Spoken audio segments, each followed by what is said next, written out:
নমস্কার, আমি সন্দীপা। শুরু করছি উত্তরের সংবাদ। শুরুতে দেখে নেব আজকের বিশেষ সংবাদ। জলপাইগুড়ি শহরকে নেশামুক্ত করার লক্ষ্যে বিশেষ উদ্যোগ নিলেন জলপাইগুড়ি পুরসভার উপপুরপ্রধান সৈকত চট্টোপাধ্যায়। জলপাইগুড়ি মাদক দ্রব্য বিরোধী সংগ্রাম ও সচেতনতা মঞ্চ নামক এই অভিযানে সাধারণ মানুষকেও এগিয়ে আসার আহ্বান জানিয়েছেন তিনি। রেলের উচ্ছেদের নোটিশে পরিবার নিয়ে কোথায় যাবে সেই দুশ্চিন্তায় লাগাতার আন্দোলনরত ছিলেন প্রায় জনা 25 ব্যবসায়ী। অবশেষে ডাবগ্রাম ফুলবাড়ির বিধায়িকা শিখা চ্যাটার্জির সহযোগিতায় উচ্ছেদ থেকে পিছু হটল রেল দপ্তর।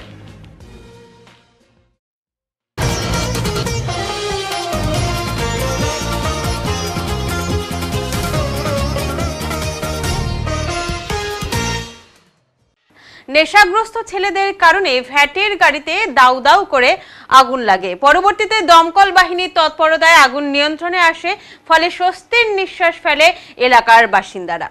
জলপাইগুড়ি পৌরসভার 12 নম্বর ওয়ার্ডের অন্তর্গত জলপাইগুড়ি হাই স্কুলের পেছনে থাকা একটি ভ্যাটের গাড়িতে দাউ দাউ করে আগুন জ্বলতে দেখে এলাকার বাসিন্দারা। ফলে আতঙ্কিত হয়ে পড়ে তারা। খবর দেয় এলাকার কাউন্সিলরকে। তিনি এসে দমকল বাহিনীকে ফোন করেন। যদিও ওই এলাকার ভ্যাটের দায়িত্বে থাকা কর্মীরা যথাসময়ে এখানে উপস্থিত হয়। দমকল বাহিনী এসে আগুন নিভিয়ে দেয়। তবে এলাকার কাউন্সিলর বলেন, সরকারি সম্পত্তি নষ্ট করতে চেয়েছে কিছু ড্রাগ সেবনকারীরা। তাদের অত্যাচারে এলাকার বাসিন্দারা অতিষ্ঠ হয়ে পড়েছে। ভ্যাটের গাড়িতে আগুন লাগিয়েছে। এরপর হয়তো আরো বড় কোনো জায়গায় এই ধরনের ঘটনা ঘটাবে তারা। এদের বিরুদ্ধে উপযুক্ত ব্যবস্থা প্রশাসনের নেওয়া উচিত।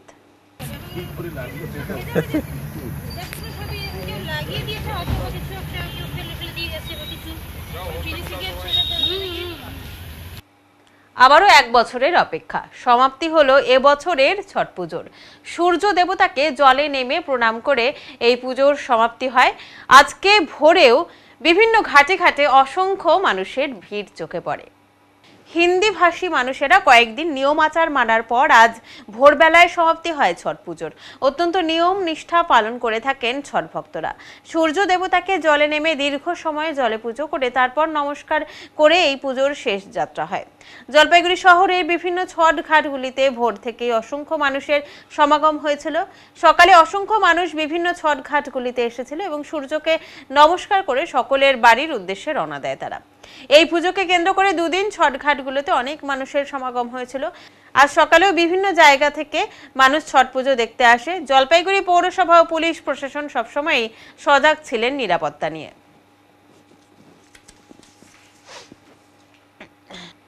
ছট পুজো করে এসে বাড়িতে থাকা যাবতীয় জিনিস খোয়া গেল এক দম্পতির।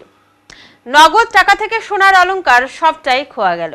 ছট পুজো দিতে ভোর রাতে ঘাটে গিয়েছিলেন পরিবারের সদস্যরা, কিন্তু ধর্মীয় আচার পালন করতে ঘর ফাঁকার সুযোগটিকেই কাজে লাগালো দুষ্কৃতীরা। অভিযোগ, পরিবারের অনুপস্থিতির সুযোগে বাড়ির মেইন গেটের তালা ভেঙে সোনার উপর গহনা সহ নগদ টাকা এবং মূল্যবান সামগ্রী লুট করে চম্পট দেয় তারা। ঘটনাটি ঘটেছে শহরের JYMA ক্লাবের পিছনে অবস্থিত একটি বাড়িতে। জানা যায়, প্রায় ভোর 3টা নাগাদ পরিবার ছট পুজোর প্রস্তুতির জন্য বাড়ি থেকে বেরোয়। ফিরেই তারা দেখতে পান গেটের তালা ভাঙা অবস্থায় পড়ে রয়েছে এবং আলমারির সবকিছু ওলট পালট। ঘর থেকে উধাও গয়নাগাটির নগদ টাকা সহ অন্যান্য মূল্যবান জিনিসপত্র। আমার আছে 2টা কানের সোনার আছে, আর একটা নাকের টপ আছে, 2টা চান্দিকে পায়াল আছে। 30,000 টাকা এক জায়গা ছিল, ওইটাও নিয়েছে। 10,000 টাকা ব্যাগের মধ্যে ছিল, ওই ব্যাগে সুধা নিয়ে গেছে। আর রূপার জিনিস তো একটা ছেলের ছোটবেলা বালিয়াতে চুরি মতন থাকে না, ওইটাও নিয়ে গেছে। চান্দি অনেক জিনিস নিয়ে গেছে। আমার 2টা পায়াল। আপনারা তো পুজোতে গেছিলেন? হ্যাঁ, আমরা ছট পূজা করতে গেছি। 3টার সময় বাইরে হয়েছি ঘর থেকে সবাই। রাস্তাঘাটে তো সোনার ইয়েগুলো ছড়ানো আছে। হ্যাঁ, সব তালা ভেঙে দিয়েছে। মেন তালা ঘরে ভাঙছে, তারপরে ওই যে আনবাড়ি তালা ভেঙে সব জিনিস নিয়ে গেছে। আবার পুলিশকে জানিয়েছেন? পুলিশকে এখনো জানাই নাই। একটা রূপার এসে সোনার কানের আছে, ওইটা তো 1 মাস হয়েছে কেবল নেবা, ওই কাগজটাও নিয়ে চলে গেছে। আবারও ফের মন্দিরে চুরি। সোনার অলংকার চুরি গেল লক্ষ লক্ষ টাকার। শহর ছেড়ে এবার গ্রামীণ এলাকায় ফের কয়েকটি মন্দিরে চুরি। ঘটনার আতঙ্ক ছড়িয়েছে এলাকার বাসিন্দাদের মধ্যে। ছট পুজোর রাতে জলপাইগুড়ি শহর সংলগ্ন দেবনগর এলাকায় বেশ কয়েকটি মন্দির থেকে সোনার অলংকার চুরি গেছে। এই ঘটনায় এলাকা জুড়ে চাঞ্চল্য ছড়িয়েছে। যাদের মন্দির থেকে সোনার অলংকার চুরি গেছে তারা বলেন এর আগে এখানে চুরি হলেও চুরির পরিমাণ কম ছিল, এবার লক্ষ টাকার সোনার অলংকার চুরি গেছে। আপনার নাম? প্রদীপ দত্ত। কোন এলাকা এটা? এই দেবনগর বারোয়ারি। কি হয়েছে ঘটনাটা কিভাবে বুঝলেন? দেবনগর বারোয়ারি মন্দির সকালবেলায় আমরা আমাদের যারা মন্দিরে কাজকর্ম করে তারা এসে পরিষ্কার করতেছে, তারপরে ঠাকুর মশাই আসছে মঙ্গল আরতি করতে। মঙ্গল আরতি করতে আইসা ঘর খুলে দেখতেছে মায়ের চূড়া, মায়ের মঙ্গলসূত্র, মায়ের কানের একটা সোনার মুকুট আর হচ্ছে একটা রূপার এই গয়নাগুলো চুরি হয়ে গেছে। তারপর দেখার পর সবাইকে ঠাকুর মশাই ফোন করলো, এসে আমরা দেখলাম এই অবস্থা।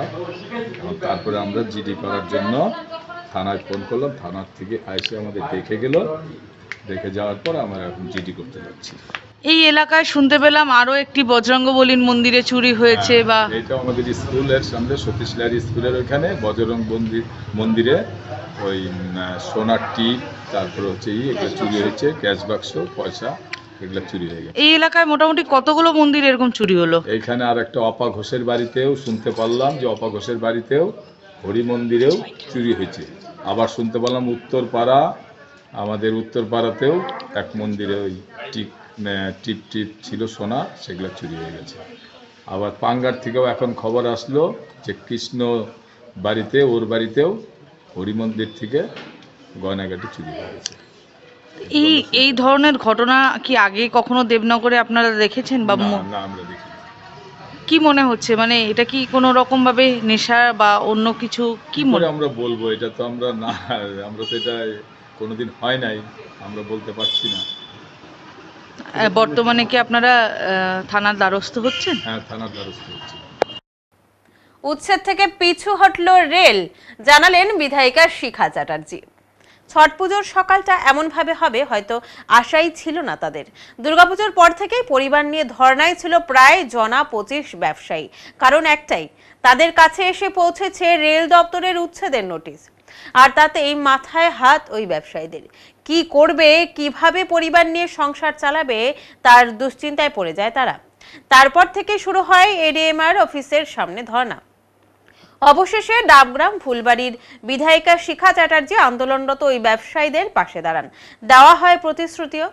তিনি রেল দপ্তরের সঙ্গে আলোচনা করে উচ্ছেদ আপাতত স্থগিত করার আশ্বাস নিয়ে আসেন রেল দপ্তরের আধিকারিকদের কাছ থেকে।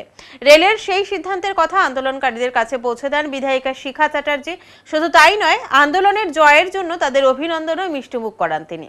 পাশাপাশি ছটব্রতীদের নতুন শাড়ি উপহার দেন তিনি। বিধায়িকা শিখা চ্যাটার্জি জানান, রেল দপ্তর কোনো উন্নয়ন করতে গেলে আগে পুনর্বাসন দিতে হবে, এমনটা রেল আধিকারিকদের জানিয়েছেন তিনি। তাতে সম্মতিও জানিয়েছেন রেল দপ্তর। তিনি আশাবাদী এমন উচ্ছেদ করার আগে পুনর্বাসন নিয়ে চিন্তা করবেন রেল দপ্তর।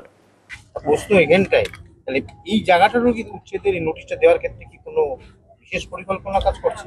না, আমি সেটা বলতে পারবো না। রেল দপ্তরের উন্নয়ন হয়তো কোনো রকম কিছু ওনারা চিন্তা করছিলেন, এখানে কোনো কাজ করবেন বা কিছু করবেন, সেটা চিন্তা করছিলেন হয়তো।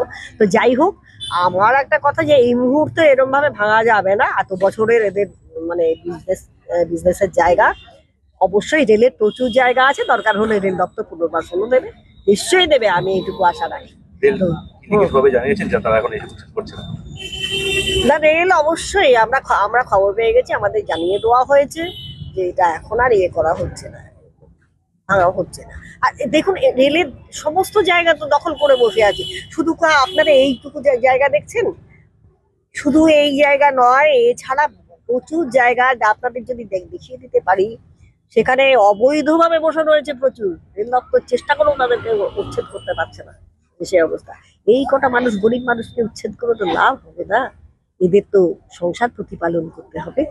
সেই কারণে আমরা এখানে আবেদন রেখেছিলাম। আমার এমপি রয়েছেন যেখানে, আমাদের জেলা রয়েছেন যেখানে, এবং আমাদের শুভেন্দু অধিকারী এলওপি রয়েছেন যেখানে, তাদের মাধ্যমে আমরা মন্ত্রীকেও জানিয়েছি, রেলমন্ত্রীকেও জানিয়েছি। তারা সবাই আশ্বাসন নিয়েছেন। এটা এখন মিষ্টিমুখ করানো হচ্ছে। অবশ্যই এটা আমাদের কাছে খুশির খবর না। দেখুন, দরিদ্র মানুষ, অন্য কিছু না। আজকে যদি এদের বড় বড় প্যালেস থাকতো বা থাকতো, সে জায়গায় হয়তো আমার আসার দরকার ছিল না। আজকে যে মানুষগুলো এইটার উপরে নির্ভরশীল, তার পরিবার নির্ভরশীল, সেই মানুষগুলো যদি আজকে হয়ে যেত, ক্ষতি হতো, খুব খারাপ লাগতো আমাদের। শিলিগুড়িতে চুরির ঘটনায় গ্রেপ্তার এক, উদ্ধার সোনার অলংকার সহ কয়েক লক্ষ টাকা। শিলিগুড়ির ৩৬ নম্বর ওয়ার্ডের নিরঞ্জন নগর এলাকায় চুরির ঘটনায় এক অভিযুক্তকে গ্রেপ্তার করল পুলিশ। ধৃতের নাম জব্দুল হোসেন, বাড়ি জয়গাঁও ঝর্ণাবস্তি এলাকায়। তার কাছ থেকে উদ্ধার হয়েছে চুরি হওয়া ৬ লক্ষ টাকা নগদ, প্রায় ১০ ভরি সোনার অলংকার উদ্ধার করা হয়। পুলিশ সূত্রে জানা গিয়েছে, গত ২১শে অক্টোবর বাড়ির সদস্যরা দুপুরে ঠাকুর দেখতে বেরিয়েছিলেন। সেই সুযোগে ফাঁকা বাড়িতে ঢুকে চুরির ঘটনা ঘটায় দুষ্কৃতীরা। কয়েক ঘন্টা পরে বাড়ি ফিরে পরিবারের সদস্যরা দেখতে পান ঘরের দরজা ভাঙা এবং সবকিছু এলোমেলো অবস্থায় পড়ে রয়েছে। এরপর ২৩শে অক্টোবর আশিঘর ফাঁড়িতে লিখিত অভিযোগ দায়ের করা হয়। অভিযোগের ভিত্তিতে তদন্তে নেমে পুলিশ সিসিটিভি ফুটেজ খতিয়ে দেখে মাত্র ২৪ ঘন্টার মধ্যে অভিযুক্তকে চিহ্নিত করে গ্রেপ্তার করে পুলিশ। ধৃতের কাছ থেকে উদ্ধার করা হয়েছে চুরি যাওয়া অর্থ ও অলংকার। অভিযুক্তকে রিমান্ডে নিয়ে আরও জিজ্ঞাসাবাদ চালাচ্ছে পুলিশ। পুরো ঘটনা তদন্তে নেমেছে আশিঘর ফাঁড়ির পুলিশ। পুলিশের দাবি, অভিযুক্তের সঙ্গে আরো কেউ জড়িত কিনা তা খতিয়ে দেখা হচ্ছে।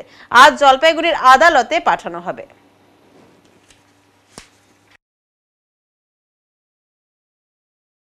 শীতের শুরুতেই টার্ফ পিচ নষ্ট করে দিচ্ছে জলপাইগুড়ি জেলা ক্রীড়া সংস্থা। তৈরি হবে নতুন পিচ, আনা হবে কলকাতার ইডেনের থেকে ঘাস এবং মাটিও। আবার নতুনভাবে পিচ তৈরি করার কাজ শুরু করে দিয়েছে জলপাইগুড়ি জেলা ক্রীড়া সংস্থা। ইডেনের থেকে ঘাস এনে সেই পিচ তৈরি হবে। জলপাইগুড়ি শহরের বড় মাপের মাঠের মধ্যে জেওয়াইএমএ ক্লাবের মাঠ অন্যতম। এখানে জেলা ক্রীড়া সংস্থার সব ধরনের খেলা হয়ে থাকে, তাই এই পিচের দেখাশোনা তারাই করে থাকে। কিন্তু প্রতি বছরই সেই পিচ ভেঙে নতুন করে পিচ তৈরি করে থাকেন তারা।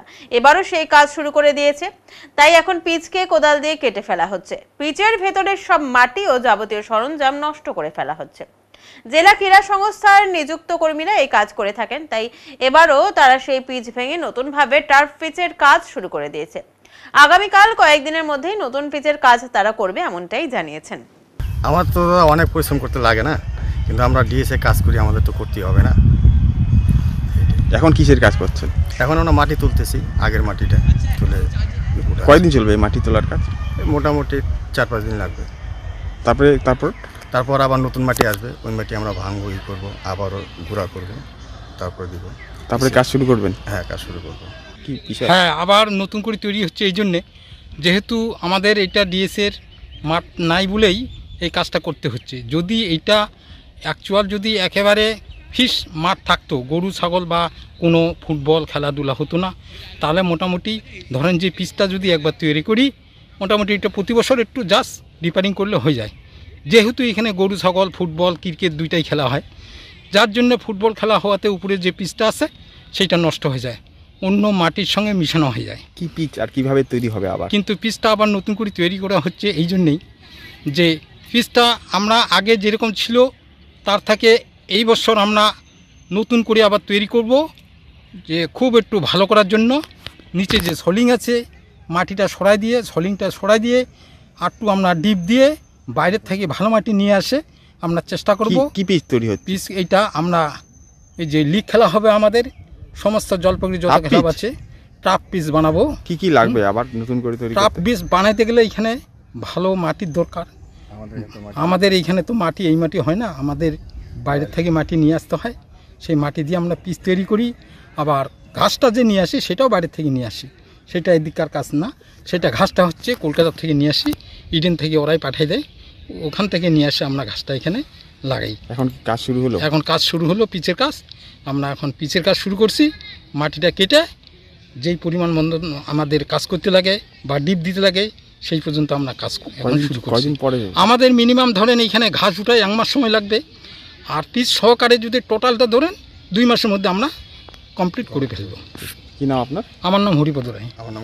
এখনই নিচ্ছি ছোট্ট একটি বিরতি, ফিরে আসছি একটু পরের, সঙ্গে থাকুন।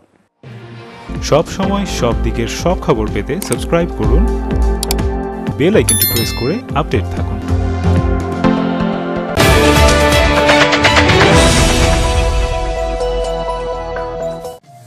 শহরের থানা মোড়ে দীর্ঘ 15 বছর ধরে নয়ন অপটিক্যাল জলপাইগুড়িবাসীকে দুজন বিশিষ্ট চিকিৎসকদের দ্বারা চোখের চিকিৎসা পরিষেবা দিয়ে চলেছে প্রতিনিয়ত। এখানে উন্নত মানের কম্পিউটার দ্বারা চক্ষু পরীক্ষা করে চোখের বিভিন্ন সমস্যা নির্ণয়, চোখের পাওয়ার মাপা, চোখের প্রেসার মাপা হয়। এছাড়াও এখানে রয়েছে ন্যায্য মূল্যে নিত্য নতুন ডিজাইনের চশমার ফ্রেম, গ্লাস এবং সানগ্লাস। তাই বাচ্চা থেকে বয়স্করা চোখের যে কোনো সমস্যা অথবা চশমার প্রয়োজন আজই চলে আসুন নয়ন অপটিক্যাল থানা মোড় জলপাইগুড়ি। Phone number 9932208885।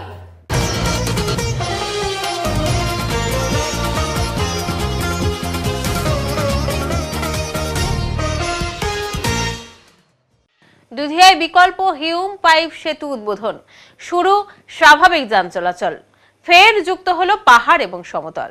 দীর্ঘ প্রতীক্ষার অবসান ঘটেছে অবশেষে। ভয়াবহ বন্যায় ধ্বংসপ্রাপ্ত দুধিয়া সেতুর স্থানে বিকল্প হিউম পাইপ সেতুর নির্মাণ সম্পূর্ণ হয়েছে এবং সেই সেতুর উপর দিয়ে স্বাভাবিক যান চলাচল শুরু হয়েছে।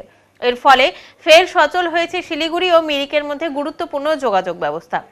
গত 5ই অক্টোবর বালাসন নদীর উপর অবস্থিত 1965 সালে নির্মিত দুধিয়া সেতুটি প্রবল জলোচ্ছ্বাসে ভেঙে পড়েছিল। সেতু ভেঙে যাওয়ায় কার্যত বিচ্ছিন্ন হয়ে পড়ে মিরিক শিলিগুড়ি রুট। স্থানীয় বাসিন্দা, ব্যবসায়ী এবং পর্যটকরা চরম দুর্ভোগে পড়েন। শিলিগুড়ি থেকে মিরিক যেতে যেখানে আগে সময় লাগতো 1.5 ঘন্টা, সেখানে বিকল্প পথে ঘুরে যেতে হচ্ছিল 3 থেকে 4 ঘন্টা পর্যন্ত, তাও অতিরিক্ত ভাড়া দিয়ে। মানুষের এই দুর্ভোগে দ্রুত সাড়া দেন মুখ্যমন্ত্রী মমতা বন্দ্যোপাধ্যায়। উত্তরবঙ্গে এসে পরিস্থিতি পরিদর্শনের পর তিনি নির্দেশ দেন দুধিয়ায় অবিলম্বে অস্থায়ী সেতু তৈরি করতে হবে যাতে মানুষের যাতায়াত স্বাভাবিক হয়। সেই নির্দেশের পর রাজ্য পূর্ত দপ্তর ও জলসম্পদ দপ্তরের যৌথ তত্ত্বাবধানে শুরু হয় বিকল্প সেতুর কাজ।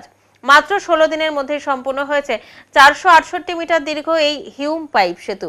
এতে ব্যবহার হয়েছে 1200 মিলিমিটার ব্যাসের 132টি হিউম পাইপ, যার উপর গড়ে তোলা হয়েছে 72 মিটার দীর্ঘ কজওয়ে। সেতুর প্রস্থ 8 মিটার, যাতে ছোট ও মাঝারি যানবাহন নির্বিঘ্নে চলাচল করতে পারছে। রবিবার মুখ্যমন্ত্রী সমাজ মাধ্যমে পোস্ট করে জানান, দুধিয়ায় বিকল্প হিউম পাইপ সেতু নির্মাণ সফলভাবে সম্পন্ন হয়েছে, যা মিরিককে শিলিগুড়ির সঙ্গে সংযুক্ত করবে। সোমবার থেকেই এই সেতু দিয়ে যান চলাচল শুরু হবে। তিনি পূর্ত দপ্তরের ইঞ্জিনিয়ার, শ্রমিক ও স্থানীয় প্রশাসনকে অভিনন্দন জানিয়ে লেখেন, মাত্র 16 দিনে এই কাজ শেষ হওয়া সত্যিই প্রশংসনীয়। এটি প্রমাণ করে আমরা সংকটে মানুষের পাশে থাকি, কথায় নয় কাজে। একই সঙ্গে মুখ্যমন্ত্রী ঘোষণা করেছেন, পুরনো সেতুর স্থানে 54 কোটি টাকায় একটি স্থায়ী সেতু নির্মাণের প্রকল্প ইতিমধ্যেই হাতে নেওয়া হয়েছে। পূর্ত দপ্তরের আধিকারিকদের মতে নতুন সেতুর কাজ দ্রুত গতিতে চলছে এবং আগামী বছরের জুলাই মাসের মধ্যে সম্পূর্ণ হওয়ার সম্ভাবনা রয়েছে। অস্থায়ী সেতু চালু হওয়ার খবরে দুধিয়া, মিরিক, সুখিয়াপুকুরি ও আশপাশের এলাকার মানুষ প্রবল স্বস্তি প্রকাশ করেছেন।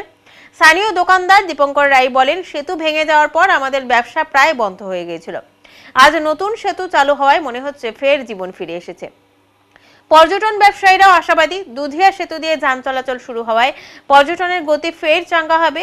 পূর্ত দপ্তরের এক আধিকারিক জানান, সেতুটি অস্থায়ী হলেও যথেষ্ট শক্তপোক্তভাবে তৈরি করা হয়েছে। বর্ষাকালে ক্ষয় রোধে অতিরিক্ত কংক্রিট লেয়ারিং ও প্রোটেকশন ওয়াল তৈরি করা হবে।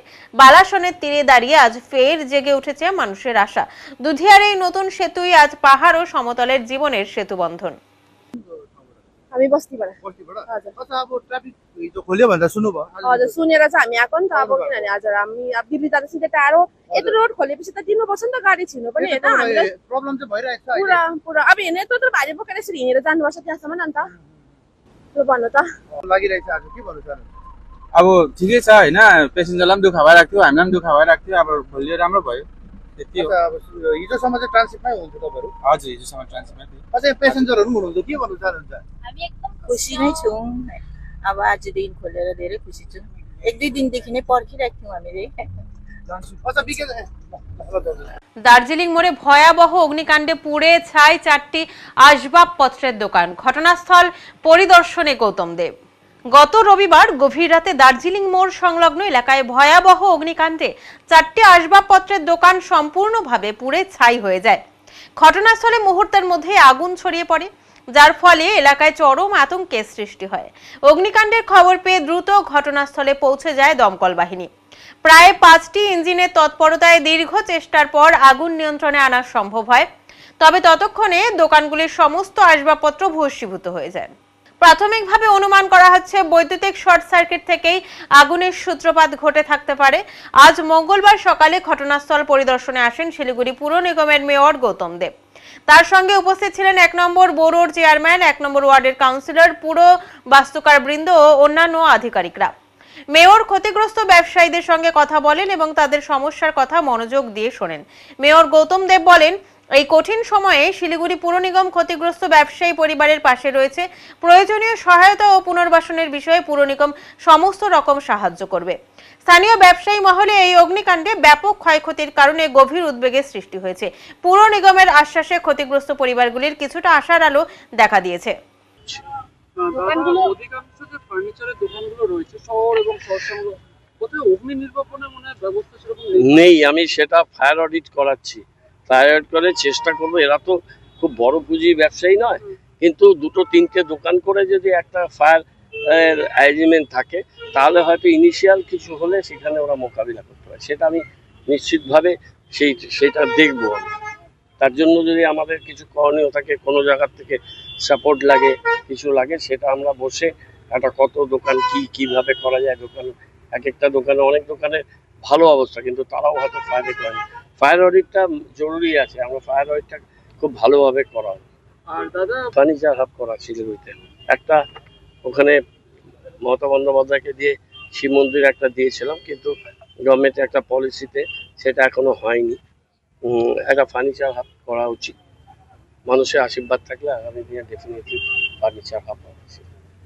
নেশাগ্রস্তদের আড্ডা থাকে আর আয় দিন ওখানে নিয়ে ঝামেলা, সেই হয়তো ওখান থেকে কেউ করেছে। আর এই সমস্যা এটা দেখবো, সিসি ক্যামেরা লাগানো, পুলিশকে আরো বেশি তৎপরতা, পুলিশ তৎপর আছে কিন্তু আরো বেশি তৎপরতা। রেল লাইনের ধারে পরিত্যক্ত গোডাউন, আইসোলেটেড এরিয়া, পার্কের পাশে হয়তো জায়গাটা প্রায় অন্ধকার, এইরকম বহু জায়গাতে এই সামাজিক এই সমস্যা আমরা ফেস করছি। এই জায়গাগুলোতে আমরা সেটা সিসি ক্যামেরা লাগিয়ে পুলিশকে আরো অ্যালার্টনেস নিয়ে পুলিশের সাথে মিটিং করে অন্যান্য যা বিষয়গুলো আছে সেই বিষয়গুলো আমরা নিশ্চিত করি। জলপাইগুড়ি শহরকে নেশামুক্ত করবার ডাক পুরসভার ভাইস চেয়ারম্যান সৈকত চট্টোপাধ্যায়ের। এবার জলপাইগুড়ি শহরকে নেশামুক্ত করার লক্ষ্যে বিশেষ উদ্যোগ নিলেন জলপাইগুড়ি পুরসভার উপপুরপ্রধান সৈকত চট্টোপাধ্যায়। মঙ্গলবার জলপাইগুড়ি প্রেস ক্লাবে এক সাংবাদিক বৈঠকে তিনি ঘোষণা করেন, নেশার কবল থেকে যুব সমাজকে মুক্ত করতে শুরু হচ্ছে বিশেষ সচেতনতামূলক অভিযান। এই অভিযানের নাম দেওয়া হয়েছে জলপাইগুড়ি মাদক দ্রব্য বিরোধী সংগ্রাম ও সচেতনতা মঞ্চ। সৈকত বাবু জানান, বর্তমানে শহরের একাংশে গাঁজা, ব্রাউন সুগার, ঘুমের ট্যাবলেট ও অন্যান্য মাদক দ্রব্যের অপব্যবহার ক্রমশ বেড়ে চলেছে। এতে বহু তরুণ তরুণী আসক্ত হয়ে পড়ছে এবং তাদের মধ্যে কেউ কেউ মাদক ব্যবসার সঙ্গেও যুক্ত হয়ে পড়ছে। সমাজের এই ভয়াবহ পরিস্থিতি রুখতেই এই উদ্যোগ নেওয়া হয়েছে। তিনি আরো বলেন, মাদক ব্যবসায়ীদের চিহ্নিত করে আইনানুগ ব্যবস্থা নেওয়া হবে। পাশাপাশি যারা নেশার জালে জড়িয়ে পড়েছে তাদের পুনর্বাসনের ব্যবস্থাও করা হবে। এই কাজে সহযোগিতা করতে সাধারণ মানুষকেও এগিয়ে আসার আহ্বান জানান সৈকত বাবু। এজন্য তিনি নিজের ব্যক্তিগত নাম্বার জনগণের জন্য উন্মুক্ত রেখেছেন। প্রতিদিন সকাল 10টা থেকে রাত 10টা পর্যন্ত এই নম্বরে যোগাযোগ করে শহরের বাসিন্দারা মাদক ব্যবসা সংক্রান্ত তথ্য গোপনীয়ভাবে জানাতে পারবেন। প্রশাসনের সঙ্গে সমন্বয় রেখে প্রয়োজনীয় ব্যবস্থা নেওয়া হবে বলে জানান তিনি। এদিনের সাংবাদিক বৈঠকে শহরের বিভিন্ন ওয়ার্ডের কাউন্সিলর, স্থানীয় বাসিন্দারা উপস্থিত ছিলেন। সবাই এক বাক্যে এই অভিযানের সাফল্য কামনা করেন এবং নেশামুক্ত জলপাইগুড়ি গড়ার শপথ নেন। উদ্দেশ্য একটাই, নেশামুক্ত হোক শহর, সুস্থ থাকুক সমাজ। এদিকে নেশার বিরুদ্ধে এই আন্দোলন গত 4-5 বছর থেকে করে আসছেন পুরসভার 7 নম্বর ওয়ার্ডের বাসিন্দা অজয় সাহা। কাউন্সিলররা ছাড়াও অন্যান্যরা উপস্থিত থাকলেও কেন তাকে অন্যান্যদের সাথে দেখা গেল না, এই প্রশ্ন করা হলে অজয় বাবু জানান, যদি এটি পুরসভার পক্ষ থেকে হয়ে থাকে তাহলে স্বাভাবিকভাবেই আমার ডাক পাওয়ার কথা নয়। তাছাড়া ছট পুজো নিয়ে আমি একটু ব্যস্ত ছিলাম, হয়তো সেই কারণেই আমাকে খবর দেওয়া হয়নি। তবে আমাকে ডাকা হলে আমি নিশ্চয়ই সেখানে যেতাম। আর লড়াইয়ের লক্ষ্যটা যদি আমাদের একই হয় তাহলে আলাদা আলাদাভাবে ড্রাগের নেশার বিরুদ্ধে লড়াই অব্যাহত থাকাটা কোনো অস্বাভাবিক বিষয় নয় বলেই তিনি জানান।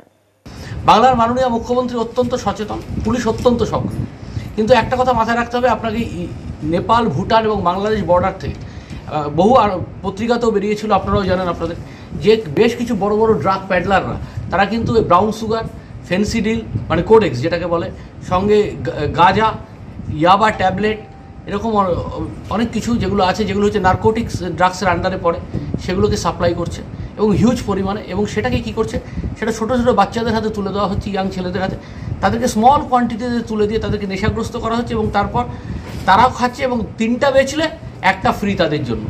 এই যে ভয়াবহ পরিকল্পনা চলছে, এর বিরুদ্ধে প্রথম আমি আওয়াজ তুলেছিলাম 12 নম্বর ওয়ার্ডে আমাদের পাড়া আমাদের সমাধানে গিয়ে। এলাকার মানুষ যখন বললো ড্রাগসের হাত থেকে রক্ষা করতে হবে, তখন প্রথম আমি বলেছিলাম কাউন্সিলরদের নিয়ে 30শে আগস্ট 2025। কিন্তু আমার মনে হয় একটা লং প্রসেসের একটা মুভমেন্টের প্রয়োজন আছে। এই জন্য এটার নাম আমরা এটা জনচেতনা যাত্রা। জনচেতনা যাত্রা কি প্রতিটা ওয়ার্ডে আমরা এই ড্রাগ মুক্ত জলপাইগুড়ি করার জন্য বলবো। এই ড্রাগসের ইম্প্যাক্ট কী খারাপ হতে পারে, আজকে আমাদের কাউন্সিলররা বসে রয়েছেন। এই ড্রাগের ইম্প্যাক্টে কী হতে, একটা ব্রাউন সুগারে একটা ছেলে তার বাবাকে হত্যা করতে পারে, একটা স্বামী তার স্ত্রীকে হত্যা করতে পারে, একটা মহিলাও যদি খায় সে তার স্বামী বা বাবাকে হত্যা করতে পারে, এটা ভয়াবহ।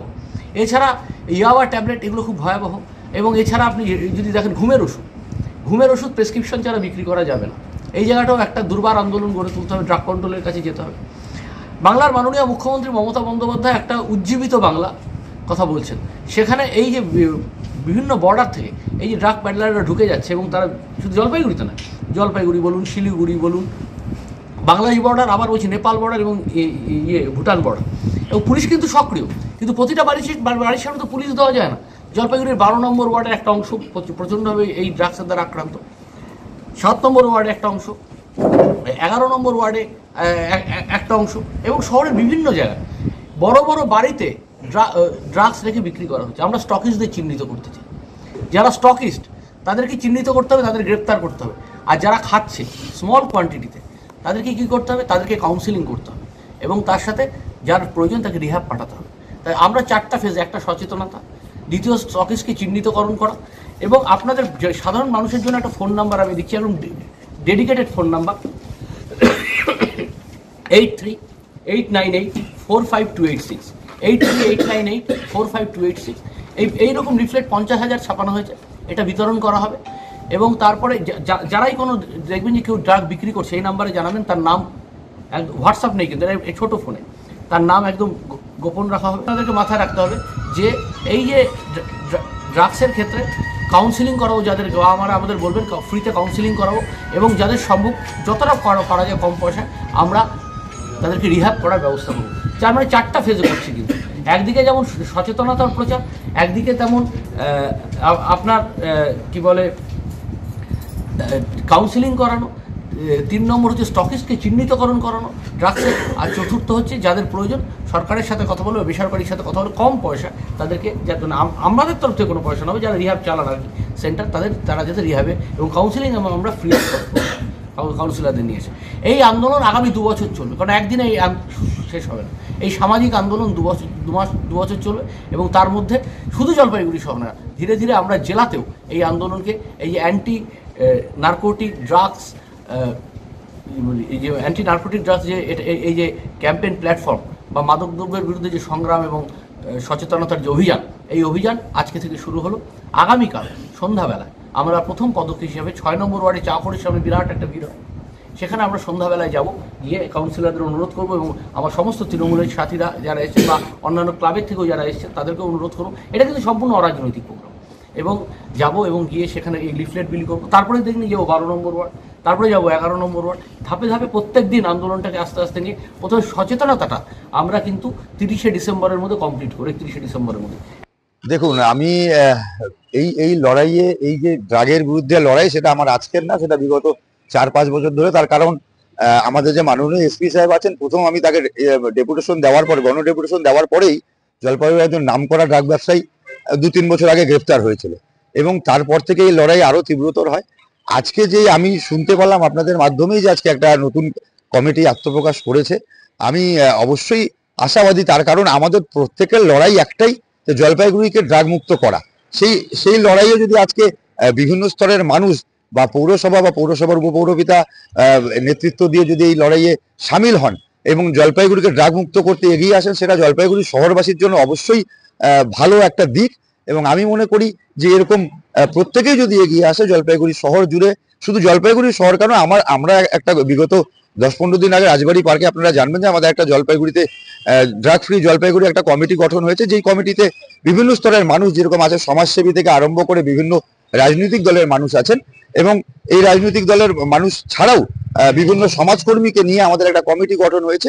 এবং এটা শুধু শহর জুড়ে না, এটা জলপাইগুড়ি জেলা জুড়ে, আমাদের জলপাইগুড়ির আশেপাশে যে প্রত্যন্ত গ্রাম আছে সেই সব গ্রামীণ এলাকাতেও আমাদের অভিযান চলছে এবং বিগত দিনেও চলে এসেছে। তো সুতরাং ড্রাগের বিরুদ্ধে লড়াইয়ে যদি পৌরসভায় এগিয়ে আসে, আমার মনে হয় জলপাইগুড়ি শহরবাসীর কাছে জলপাইগুড়িতে জলপাইগুড়ি শহরের পরিবেশ রক্ষার্থে এটা একটা ভালো দিক। আমি মনে করি যে এই ধরনের উদ্যোগ আরো হওয়া প্রয়োজন। আপনাকে দেখা গেল না? দেখুন, যদি এটা পৌরসভার উদ্যোগে হয়ে থাকে তো সুতরাং পৌর কাউন্সিলররা আমি শুনেছি উপস্থিত ছিলেন, এবং আমি তো পৌরসভার কাউন্সিলর না, আমি একজন নাগরিক। হতে পারে আমাকে খবর আমি পাইনি, তার জন্য আমি যেতে পারিনি। যদি আমি খবর পেতাম অবশ্যই যেতাম, আমি জানতাম না বিষয়টা। আর যদিও আমি ছট পূজা নিয়ে ব্যস্ত ছিলাম, তাই সকাল থেকেই ছট পূজা শেষ করে বাড়িতেই বিশ্রাম নিচ্ছি।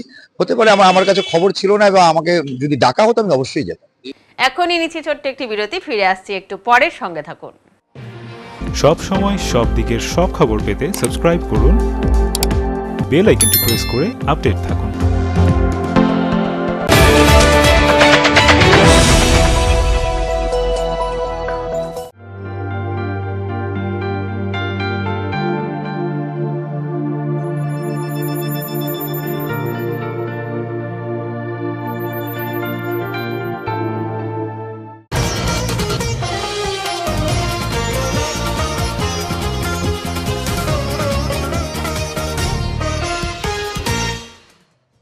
শান্তিপূর্ণভাবে শেষ হলো মালবাজার মহকুমার ওদলাবাড়ি গ্রাম পঞ্চায়েতের ছট পুজো।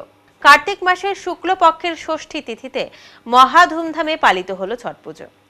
মালবাজার মহকুমা জুড়ে বিভিন্ন নদীর ঘাটে অনুষ্ঠিত হয় এই পবিত্র উৎসব।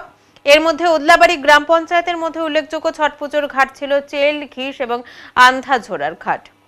এইসব নদীর ঘাটে ছিল সবচেয়ে বেশি ভিড়।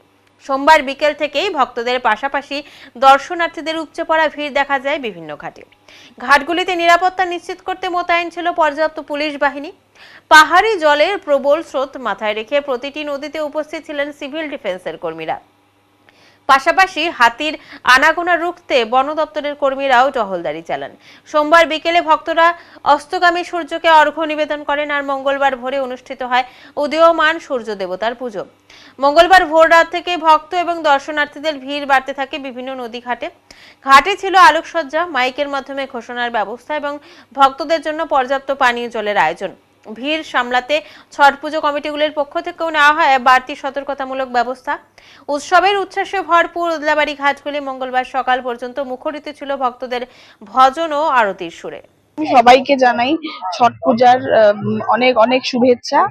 ছট পূজা যাতে আমরা খুব ভালোভাবে সম্পন্ন করতে পারি তার জন্য ফরেস্ট ডিপার্টমেন্টেরও লোক আছে, ডিফেন্সের লোক আছে, এবং আমরা গ্রাম পঞ্চায়েতের স্টাফরা আছে, পুলিশ আছে।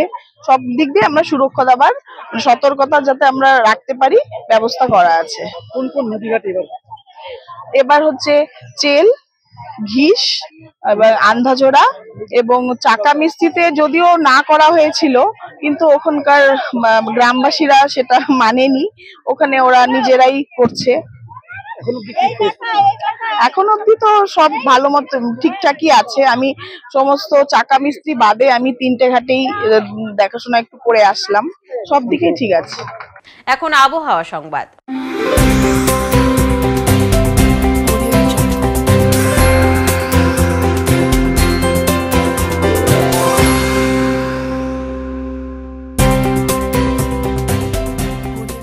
কেন্দ্রীয় আবহাওয়া দপ্তরের জলপাইগুড়ি কেন্দ্র থেকে পাওয়া তথ্য অনুযায়ী মঙ্গলবার দিনের সর্বোচ্চ তাপমাত্রা ছিল 33.7 ডিগ্রি সেলসিয়াস ও সর্বনিম্ন তাপমাত্রা ছিল 23.1 ডিগ্রি সেলসিয়াস।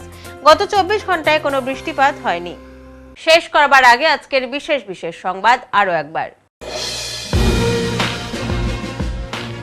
জলপাইগুড়ি শহরকে নেশামুক্ত করার লক্ষ্যে বিশেষ উদ্যোগ নিলেন জলপাইগুড়ি পুরসভার উপপুরপ্রধান সৈকত চট্টোপাধ্যায়। জলপাইগুড়ি মাদক দ্রব্য বিরোধী সংগ্রাম ও সচেতনতা মঞ্চ নামক এই অভিযানে সাধারণ মানুষকেও এগিয়ে আসার আহ্বান জানিয়েছেন তিনি। রেলের উচ্ছেদের নোটিশে পরিবার নিয়ে কোথায় যাবে সেই দুশ্চিন্তায় লাগাতার আন্দোলনরত ছিলেন প্রায় জনা 25 ব্যবসায়ী। অবশেষে ডাবগ্রাম ফুলবাড়ির বিধায়িকা শিখা চ্যাটার্জির সহযোগিতায় উচ্ছেদ থেকে পিছু হটল রেল দপ্তর। উত্তরের মন পরিবেশিত উত্তরের সংবাদ এখনকার মতো এই পর্যন্ত। নমস্কার।